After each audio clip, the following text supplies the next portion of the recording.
Welcome to Mamma's kitchen Tamil. எல்லாரும் எப்படி இருக்கீங்க? இன்னைக்கு நம்ம சூப்பரான ஒரு ஈவினிங் ஸ்நாக்ஸ் பார்க்க போகிறோம். பருப்பு போலி தான் இது. மோஸ்ட்லி மைதா மாவு வச்சு தான் செய்வாங்க. நான் மைதா மாவு யூஸ் பண்ணாமல் கோதுமை மாவை வச்சு இந்த பருப்பு போலி எப்படி செய்கிறதுன்னு சொல்லித்தர போகிறேன். இதை நீங்கள் பார்த்துட்டு வீட்டிலேயே செஞ்சு சாப்பிட்டு பாருங்கள். இப்போ வாங்க நம்ம இதை எப்படி செய்யலான்னு பார்ப்போம். இப்போது பருப்பு போலிக்கு நம்ம ஸ்டஃபிங் ரெடி பண்ணுறதுக்கு முன்னாடி மாவு பிசைஞ்சுக்குவோம். கோதுமை மாவு இந்த கப்பில் 2 கப் அளவுக்கு எடுத்திருக்கேன். இதுக்கு தேவையான உப்பு சேர்த்துக்கலாம். 1 ஸ்பூன் சுகர் ஆட் பண்ணிக்கலாம். இதோட ஒரு 3 ஸ்பூன் ஆயில் சேர்த்துக்குவோம். ஃபஸ்ட்டு கை வச்சு நல்லா ட்ரையாக கிளறி விட்டுக்கலாம்.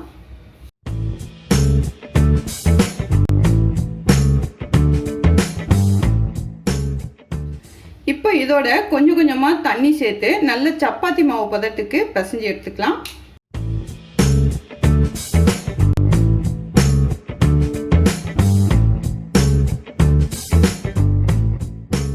தண்ணி ஊற்றி பிசைஞ்சாச்சு.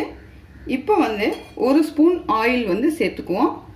சேர்த்துட்டு நல்ல கை வச்சு அழுத்தி 5 நிமிஷத்துக்கு பிசைஞ்சிக்கலாம்.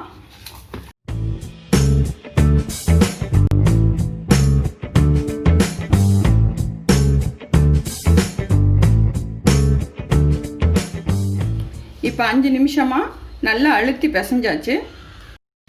இதில் மேலே ஆயில் அப்ளை பண்ணிவிட்டு இதை மூடி போட்டு மூடி 1 மணி நேரத்துக்கு நல்லா ஊற வச்சுருவோம். பருப்பு ஸ்டஃபிங்க்கு நம்ம கடலைப்பருப்பு 1 கப் எடுத்திருக்கேன். இதை நல்லா அலசிட்டு அதுக்கப்புறம் குக்கரில் ஒரு 3லேருந்து 4 விசில் வரைக்கும் வச்சு வேக வச்சு எடுத்துக்கலாம். இந்த பருப்பு நல்லா அப்படியே வெந்து மலர்ந்து வரணும். அந்தளவுக்கு வேக வச்சுக்குவோம். இப்போது 4 விசில் விட்டு பருப்பை நான் ரெடி பண்ணி வச்சுருக்கேன். பருப்பு பாருங்கள், இந்த மாதிரி வெந்து நல்ல பூ மாதிரி வந்திருக்கு. இப்போ நான் தண்ணியை கரெக்டாக வச்சதுனால இப்போ இதில் எக்ஸஸாக தண்ணி இல்லை. சப்போஸ் நீங்கள் எக்ஸஸாக தண்ணி வச்சுருந்தீங்கன்னா தண்ணியை வடிச்சிருங்க. வடிச்சிட்டு இந்த மாதிரி ஒரு பருப்பு மத்து வச்சு நல்லா நசுக்கி விட்டுக்கோங்க.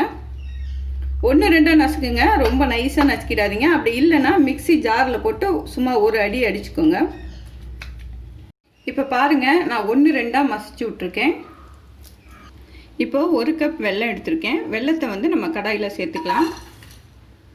இதில் கொஞ்சமாக தண்ணி சேர்த்துக்குவோம். இதுக்கு பாகு பதம் கிடையாது. இது மண் கல் இருக்கிறதுனால தண்ணியை ஊற்றி நல்லா கொதிக்க வச்சுட்டு அதுக்கப்புறமேட்டுக்கு நம்ம ஃபில்ட்ரு பண்ணி எடுத்துக்குவோம். இப்போ வெல்லம் நல்லா கரைஞ்சி கொதி வருது. இப்போ ஸ்டவ்வை ஆஃப் பண்ணிவிட்டு இந்த பாகை நல்லா ஃபில்ட்ரு பண்ணி எடுத்துக்கலாம்.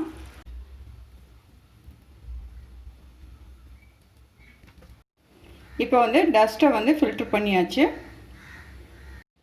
இப்போது ஃபில்ட்ரு பண்ணி வச்சுருக்க பாகை இந்த கடாயிலே சேர்த்துக்குவோம். பாகை சேர்த்த உடனே நம்ம மசிச்சு வச்சுருக்க இந்த பருப்பையும் சேர்த்துடலாம். பருப்பெல்லாம் பாகில் சேர்த்துட்டு நம்ம ஸ்டவ் ஆன் பண்ணிக்கலாம். ஆன் பண்ணிவிட்டு இது எல்லாத்தையும் நல்லா கிளறுவோம். கிளறி நல்லா உருண்டை பிடிக்கிற அளவுக்கு திக்னஸ்க்கு வரணும். இப்போ பாருங்கள், இந்த ஸ்டஃப் நல்லா திக்காயிடுச்சு. இப்போ இதில் கொஞ்சமாக ஏலக்காய் தூள் சேர்த்துக்குவோம். ஏலக்காய் தூள் சேர்த்துட்டு நல்லா ஒரு 2 நிமிஷத்துக்கு கிண்டி விட்டுட்டு அதுக்கப்புறம் நம்ம ஸ்டவ் ஆஃப் பண்ணிக்குவோம். இப்போ 1 மணி நேரமாக மாவு ஊறி இருக்கு. நல்லா சாஃப்டாக இருக்குது பாருங்கள். இதை சின்ன சின்ன உருண்டையாக உருட்டி நம்ம சப்பாத்தியாக திரட்டி எடுத்துக்கலாம். இப்போது இதை 2 விதமாக ஸ்டஃப் பண்ணலாம். ஒரு மெத்தடு பார்த்தீங்கன்னா ஃபஸ்ட்டு ஓரளவு மொத்தமாக நம்ம சப்பாத்தியை தேய்ச்சிக்கணும். இந்த சப்பாத்திக்கு உள்ளே நம்ம ரெடி பண்ணி வச்சுருக்க ஸ்டஃப் வைக்கணும். ஸ்டஃப் வச்சுட்டு நம்ம இதை நல்லா மடித்து விட்டுறணும்.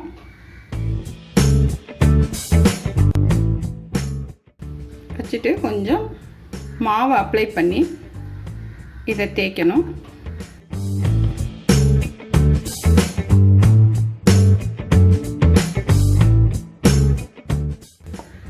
இது ஓரளவு மெல்லிஸாக தேய்ச்சாச்சு. இப்போ இது உங்களுக்கு ஸ்டஃபிங் பண்ணுறது கஷ்டமாக இருந்துச்சு அப்படின்னா நான் இன்னொரு மெத்தட் சொல்லித்தரேன். இப்போ நம்ம ரெடி பண்ண போலியை தோசைக்கல்லில் போட்டாச்சு. இதுக்கு மேலே லைட்டாக ஆயில் அப்ளை பண்ணலாம்.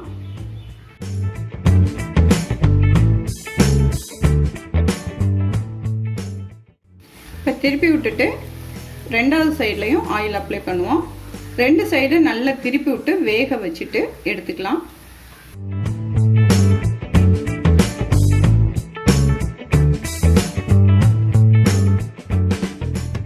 ரெண்டு சைடு நல்லா வெந்துடுச்சு.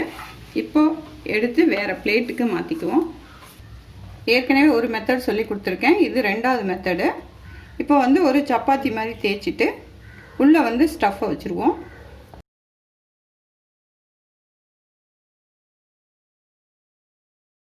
ஸ்டஃப்பை வச்சுட்டு மேலே வந்து கொஞ்சம் சின்ன சப்பாத்தியாக தேய்ச்சிக்கலாம். தேய்ச்சி வச்சுட்டு நல்லா வந்து சைடில் ப்ரெஸ் பண்ணுங்கள். ப்ரெஸ் பண்ணிவிட்டு நம்ம ஒவ்வொரு கார்னராக எடுத்து இப்படியே மடிச்சுக்கணும். இது வந்து ரொம்ப சிம்பிளான மெத்தடு. அதில் உங்களுக்கு ஸ்டஃப் பண்ண தெரியல அப்படின்னா இந்த மெத்தடில் நீங்கள் செஞ்சுக்கோங்க போலியை. ஏன்னா மைதா மாவு நம்ம எந்த மாதிரி இழுத்தாலும் வரும், கோதுமை மாவு கொஞ்சம் கஷ்டம். இப்போ வந்து இது ரெடி ஆயிடுச்சு. இதை வந்து நம்ம சுட்டு எடுத்துக்கலாம்.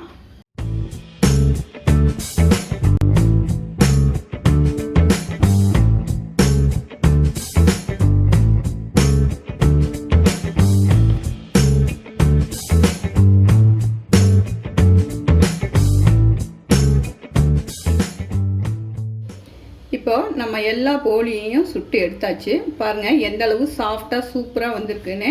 நான் வந்து 2 மெத்தடில் உங்களுக்கு செஞ்சு காமிச்சிருக்கேன், நீங்களே பார்த்துருக்கீங்க. இதில் வந்து எந்த மெத்தட் உங்களுக்கு ஈஸியாக இருக்கோ அந்த மெத்தடில் நீங்கள் செஞ்சு சாப்பிட்டு பாருங்கள். இதே மாதிரி வீட்டில் ட்ரை பண்ணி சாப்பிட்டுட்டு கமெண்ட்டை சொல்லுங்கள். நல்லா சாப்பிடுங்க, ஆரோக்கியமாக இருங்க, சந்தோஷமாக இருங்க. மீண்டும் ஒரு புது ரெசிபியில் உங்களை சந்திக்கிறேன். நன்றி.